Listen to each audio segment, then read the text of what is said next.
Hi everyone, it's Alicia from The Strongest Mum. I'm going to go through what a trial session or workshop with The Strongest Mum looks like, what The Strongest Mum program is, touching base on pelvic floor, core connection and the basics of our exercise and movements. So if you are thinking about doing The Strongest Mum program, or you want to do a workshop, or you want to really dig deep into your training, reset your foundations, rebuild them, work with the women's health physio, then have a listen. I'll try and keep it as short as I can, just so you can get a bit more understanding of what the program is about. So the Strongest Mum 10-week program is a program that I've developed myself since becoming a mum, and I've chopped and changed it over the years, adding things that I really believe women need from the perspective of their trainer. So I've trained loads and loads of women over the last 4 years since being pregnant, and then women before that as well. But especially since having my own son, I understand the differences in how I trained before and how I train after. So I've tried to implement all of that into the program, taking things out that aren't working, changing things and all that sort of stuff. So the program comes with PDFs for every week, which include bonus material in terms of information, tips on how to plan, manage habits, training foundations, like you name it, whatever I think is relevant for the motherhood journey or exercise journey as a woman, I've chucked it in there, so you don't have to go finding it. It's all there for you, and you can go as far or as short as you want in terms of your extra knowledge in the program. You can just show up for the workouts, or you can do the workouts, do the masterclasses, do the PDFs, read the books, do everything like that as well. So all the information I think is relevant is in the online content, and then I add stuff to that as I think I need to.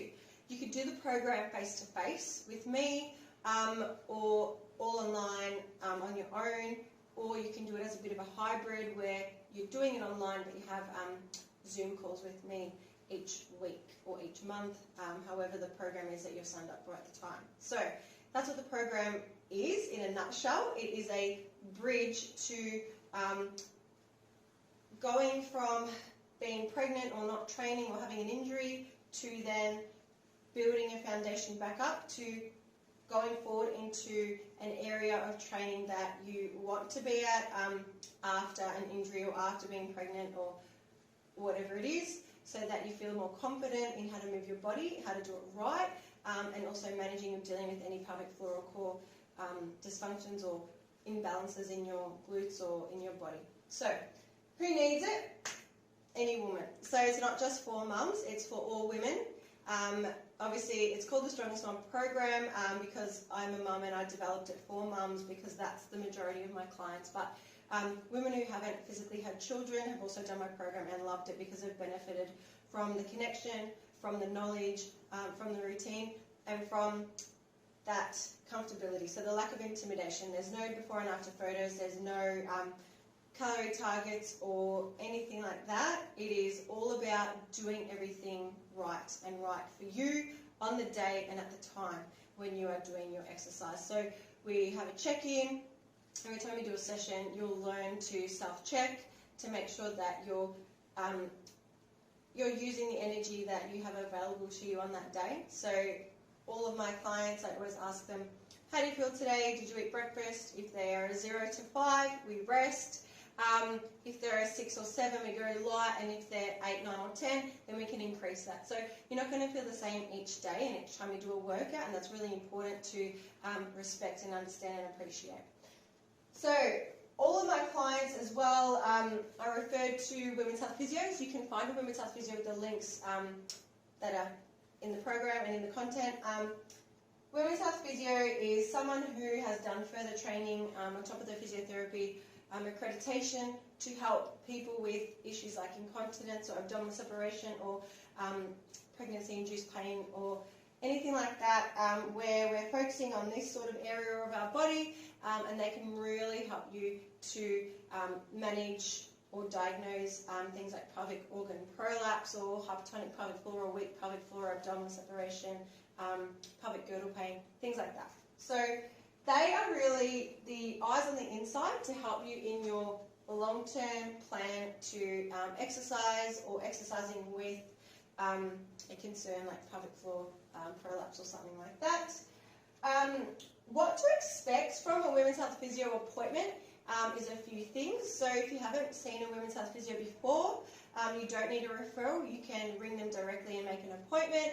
If you do need financial aid, you can go to your GP. If you are displaying symptoms such as leaking or pain, and get a referral to a women's health physio through the hospital system.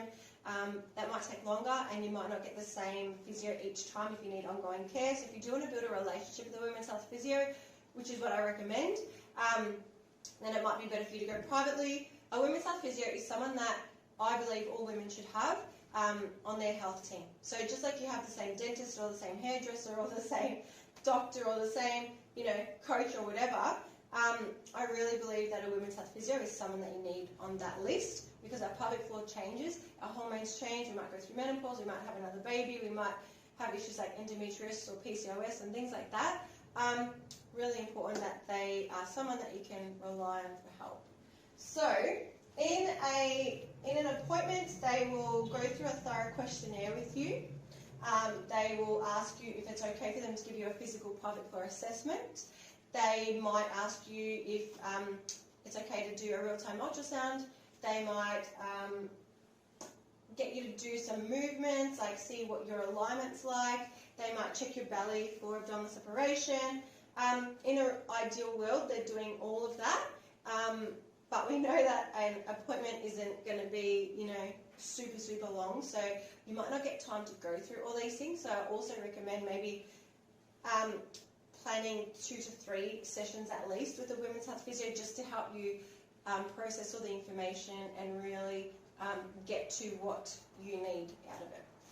So I do have supporting PDFs on what to expect from a women's health physio, what questions to ask them, how to find one as well, and also how to find a women's health physio who works with a mum safety trainer like myself to help you really get that broad approach on your exercise training long term. So, pelvic floor and core explained. I'm going to now draw you a little picture. Not the best at drawing pictures, but that's okay. We're going to draw. I'm going to move over to this side because I've got the space here on the board. I'm going to draw a body. Alright, so think we've got female body, we've got belly button here and breast on the top, thinking about like our pelvis here, okay? So if you don't know much about your pelvic floor or what it does or where it is here, right, approximately. So thinking about the bones of the pelvis, and then inside the pelvis we've got the pelvic floor muscles, right? And then on top of that, or inside of that, we've got the 4 organs that it's holding and supporting. So think about your bowel, your bladder, your uterus, and your vagina. All right? So they're in the pelvic floor, and we want our pelvic floor to be functional so it can support those organs from descending. We don't want them to descend. So, body, pelvic floor, pelvis. What happens is when we breathe, let me use this colour. When we breathe and inhale, right, our pelvic floor lowers and relaxes. When we exhale, the air comes out and our pelvic floor lifts. So that's ideal scenario, right? So when it lifts, it's going to support those organs, right? So thinking about breathing in, relaxing, breathing out, lifting and squeezing. When we're breathing out, right, that's when we usually are or should be exerting our energy, and that's when we're doing a part of an exercise that's the harder part or the strenuous part. So thinking about lifting something really heavy, we're going to breathe out, and then our pelvic floor is going to lift and it's going to support our organs so that they don't descend, right? So that's what should be happening. So sometimes our pelvic floor might be sitting low to begin with, or it might be sitting higher to begin with, which means if it's sitting higher, it might be unable to fully relax, or if it's sitting lower, it might not be able to fully contract.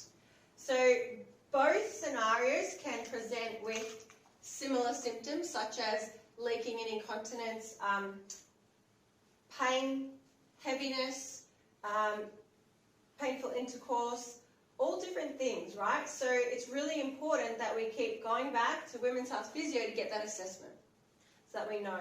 So it doesn't matter if you've had a vaginal birth or a cesarean, we still want to see Women's Health Physio because we don't know what's happening with the pelvic floor for other reasons other than pregnancy or birth, because the pelvic floor could still have had trauma or issues or dysfunction from pre-pregnancy or during pregnancy with the weight of babies and things like that, or from your activity from other things in your life.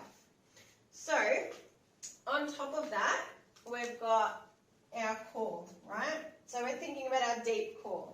So we've got 4 layers of abdominals. We've got our transverse abdominals that wrap from the back to the front, right? So they're going this way. Then we've got our external and internal obliques. So think that way. Then we've got our rectus.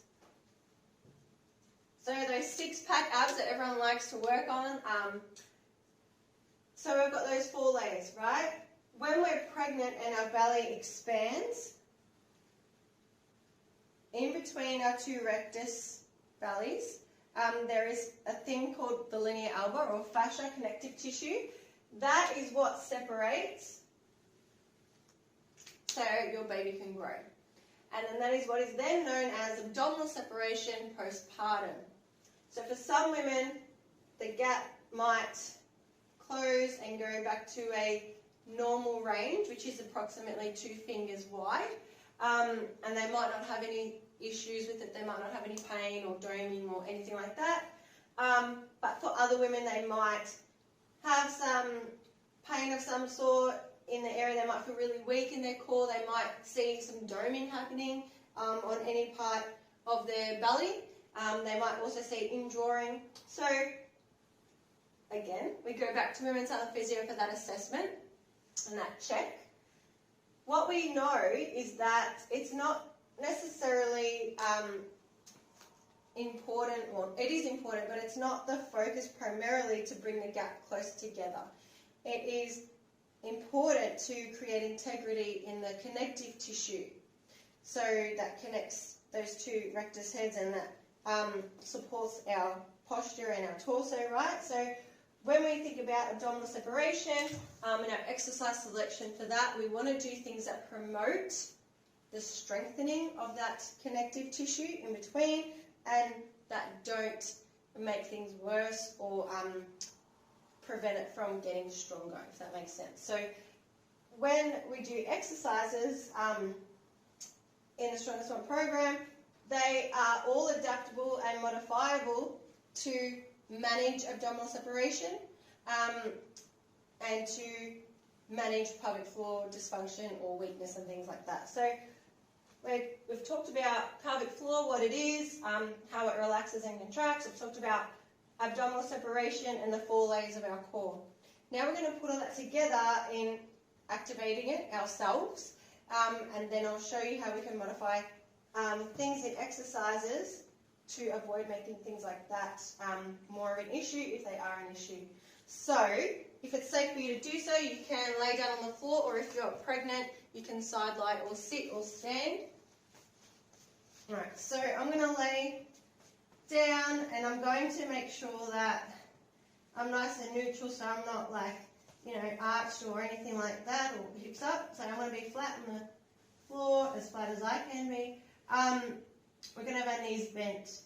What we're going to do first is we're going to breathe in through the nose and breathe out through the mouth.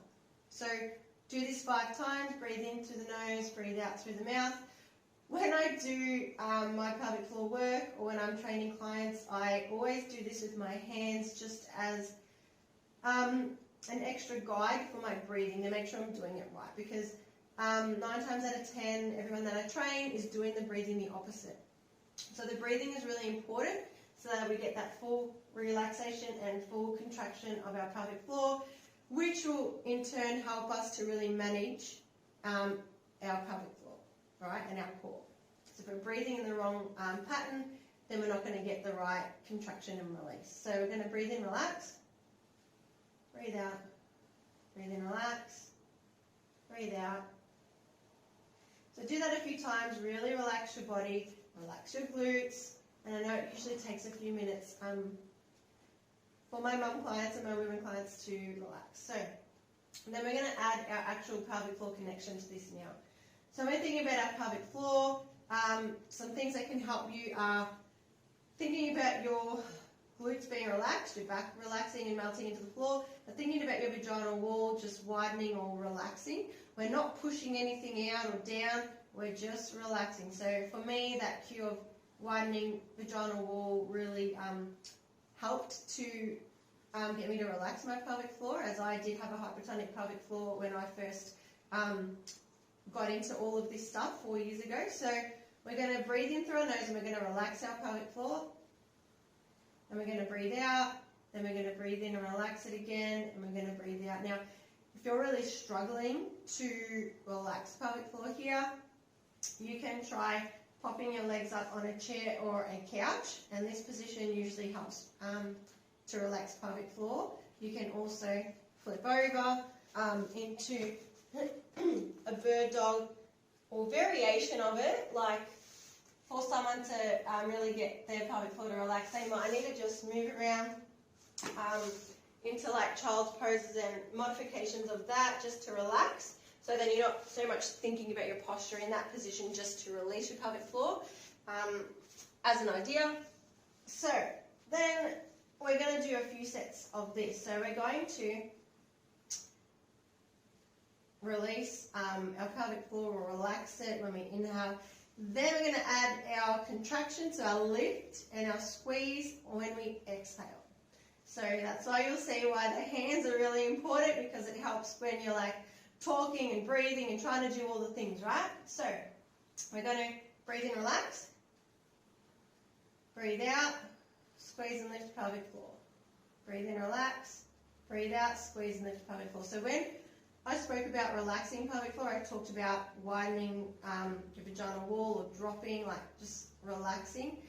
Then when we do the opposite, when we squeeze and lift, we're going to bring it together and in and up.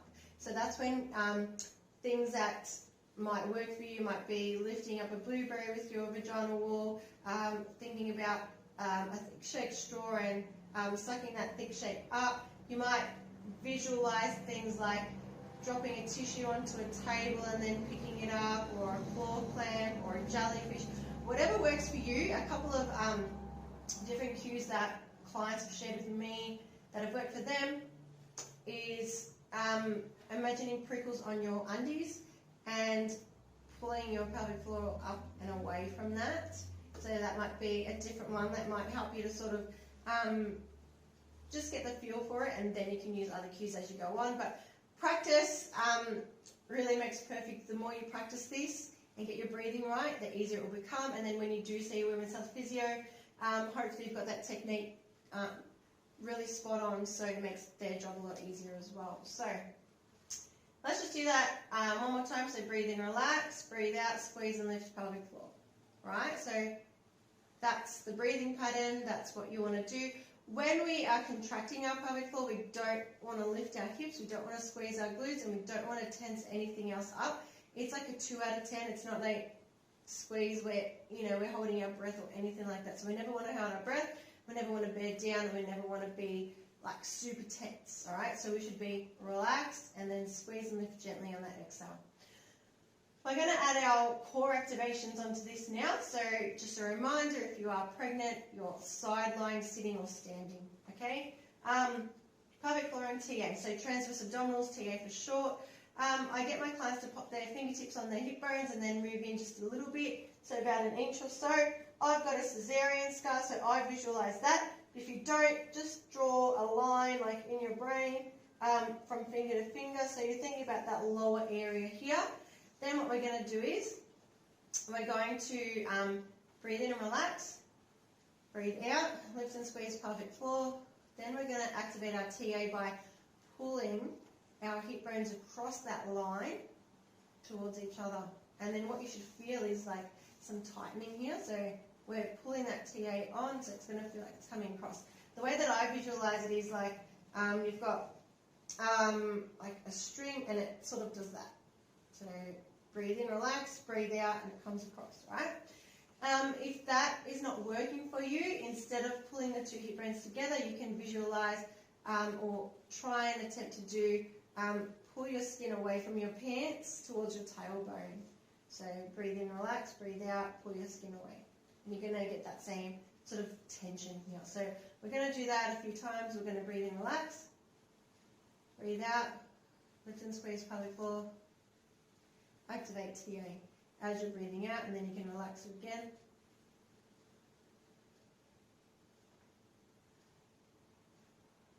So breathe in, relax, breathe out, lift and squeeze pelvic floor, activate TA. Hopefully that makes sense. We're going to add on to this, we're going to add a little core exercise. So we're going to add a knee lift, right? So we're actually going to use that technique to lift the knee. So if you were laying down and you could just lift your knees up, you could probably do this all day, right? And it should feel like nothing's happening here. But when we add the breathing in, it should feel totally different. So we're going to breathe in, relax, breathe out, lift and squeeze pelvic floor, activate TA, lift that knee, back down, breathe in, relax, breathe out, lift and squeeze pelvic floor, activate TA. All right, we'll do it again, breathe in, relax, breathe out.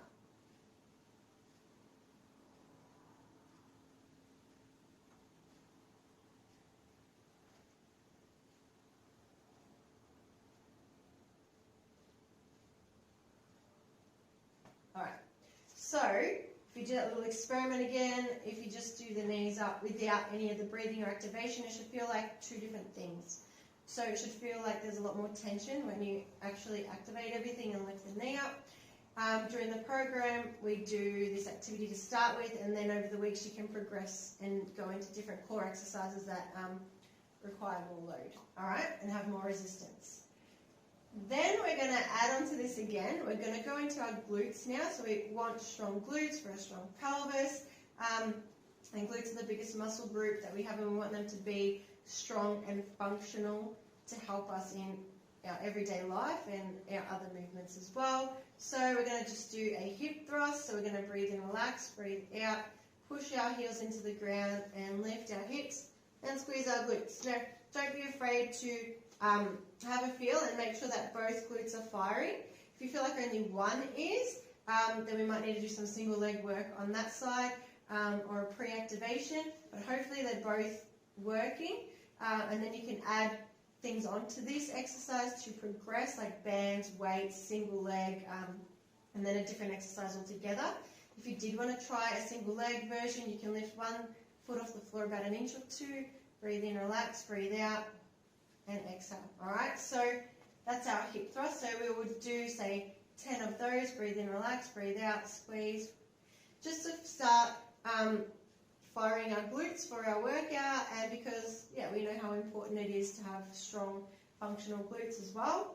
Then we're going to go into our back exercise. So we're going to breathe in, breathe out, do a few more of these.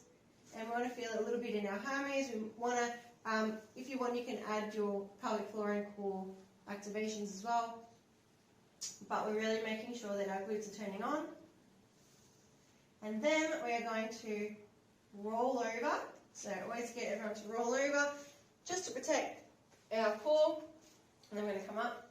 And then we're going to talk about activating our back.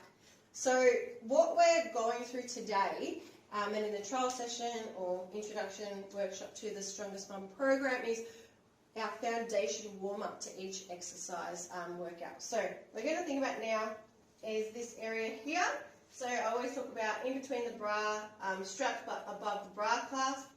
And we're going to think about activating that. So to really appreciate this exercise, you want to think about our alignment and our posture and how that affects everything that I've just spoken about. So our pelvic floor, our breathing, pelvic floor function, and our core activation and strength, right? So you might have heard the term mummy posture. So that sort of looks like this and this, right? So think about rounded shoulders. We're feeding. We're, we're doing a lot of activities that have us in this position. So phone, driving, office, feeding, whatever it is, over time, like all the time. So we might have that sort of hunched look. So meaning our chest is going to feel tighter and our back's going to feel a bit weaker, right? It's not turning on as much as we would like. Then after being pregnant, we might be in an anterior tilt because we had that bigger belly for that period of time, and we might still be there, or you might even be back here in posterior tilt. So what we want to do is we want to try and straighten all of this out. So if we stand up, right, and we're going to roll our shoulders down and back, we're going to pull our shoulder blades down as well, so we're here, right, and this might feel like hard work already, and if it does, we know we're on the right track, okay? So shoulders down and back, and then we're going to think about our alignment of our pelvis. So if it's here, we want to bring it back. If it's here, we want to bring it forward, right? Straight. So hips underneath ribs. When you do this, you'll instantly see how much flatter your belly will get. And you'll also feel like, oh, I can feel my core now, that transverse abdominis, what we just activated before, so that deep core. You can feel that. Great. We are on the right track of getting your perfect alignment, right? So it's going to hopefully more or less look like this, so straighten out. Then we're going to bring our hands up in front, right? And we're going to put our hands up to the ceiling, right? So we're going to have our palms facing the ceiling, our thumbs out. Then we're going to keep that posture, and we're going to breathe out, and we're going to open up our chest. Breathe in, breathe out. Breathe in, breathe out. So we're going to feel that little area here, right?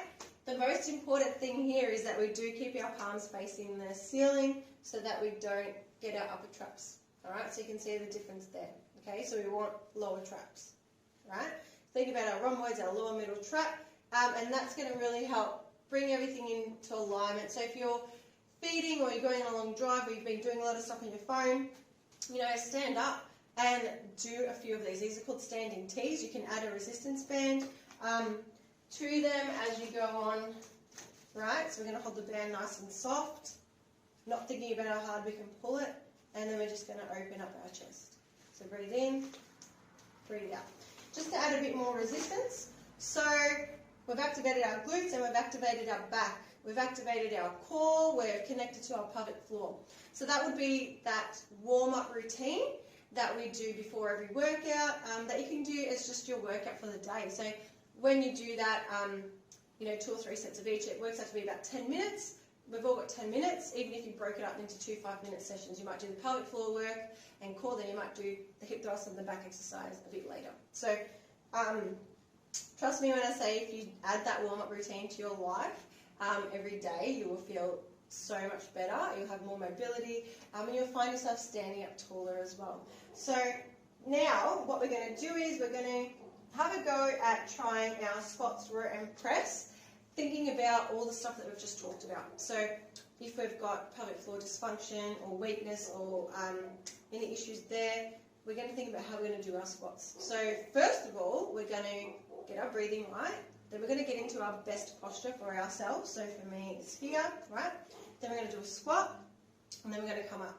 So if someone has any pelvic floor weakness or you know, they can't do high impact or add high load, then we're going to keep it nice and safe. So feet about hips distance apart, or even a narrow squat if they feel more comfortable. We're not going to go too low, so we might start a little bit higher to begin with, right? And then over time, they can add depth, they can add you know, a wider stance if they want, and they can add a load. So if, say, 5 people are doing the program with me, and I say we're doing squats, someone might be doing a sit-to-stand squat from a bench, someone might be doing a bodyweight squat, someone might be doing a squat with 5 kilos, someone might be doing a jump squat, because they're all at different levels, but they are doing the same movement pattern.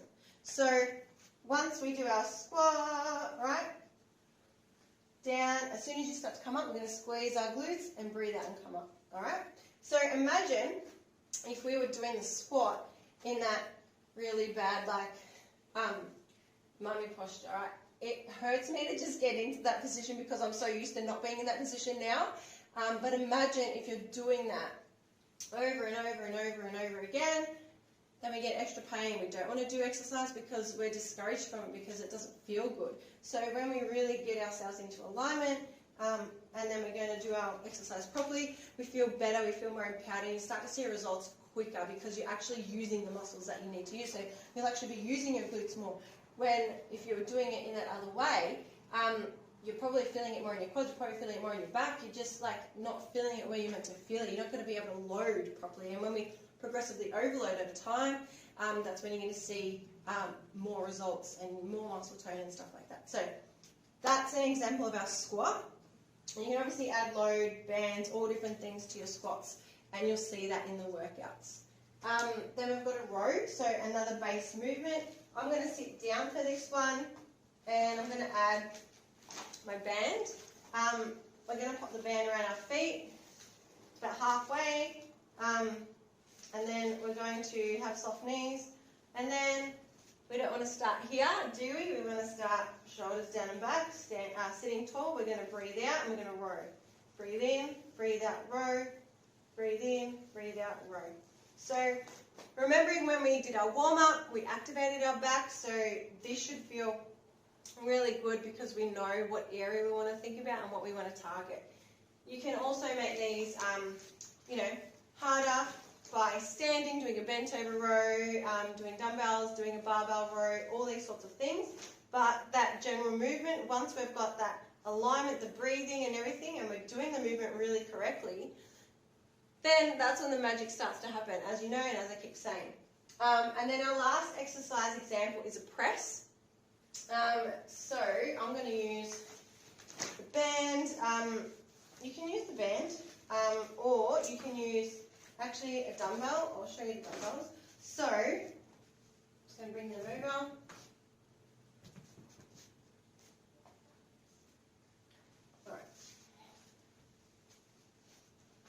So if we lay on our back, I'm going to have my hands horizontal, right? And I'm going to push up above me into a triangle shape. So I'm trying to hit the peak of the triangle, right? And then I'm going to come back down.